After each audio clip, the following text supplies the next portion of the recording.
Hello everyone, আমি ঈশা। নতুন একটা ব্লগে অনেক অনেক ওয়েলকাম। হ্যাঁ, আমি এনএসএসএম স্টুডেন্ট, তোমরা সবাই জানো। সেদিন আমি কলেজ করে যাচ্ছিলাম বর্ষাদের বাড়ি। এটা কিছুদিন আগেকার ব্লগ, ব্লিটসের আগে।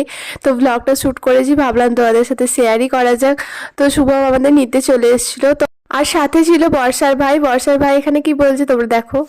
বলো এই গানটা। তো ইতিমধ্যে আপনারা ক্যামেরার মাধ্যমে আমাকে ক্যাপচার করা হচ্ছে। তো আমি কিছু করিনি, আমি কিছু করিনি। তারপর আমরা দুপুর 2টার সময় চলে এসেছি চা খেতে। অ্যাজ ইউজুয়াল আমাদের তো কোনো ঠিক ঠিকানা নেই কখন কি খাবো না খাবো।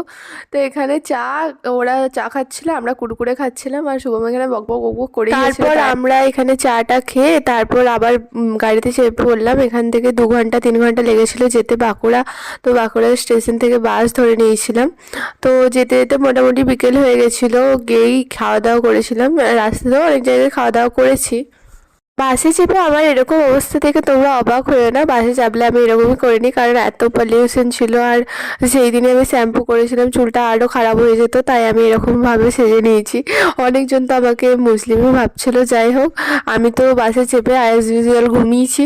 বর্ষাই বলছিল ওঠ রে চলে এসেছি। যাই হোক, আধা ঘন্টা 40 মিনিট ঘুমিয়ে পর চলে এলাম ওদের বাড়ি এসে টুকটাক কিছু খেয়ে সন্ধ্যাবেলা বসে গেছিলাম লুডো খেলতে। লুডো গুটি, এইটা আমার গুটি, এটা বর্ষার গুটি, এটা সমুর গুটি। তো ওইখানে ফেসে রয়ে গেছে।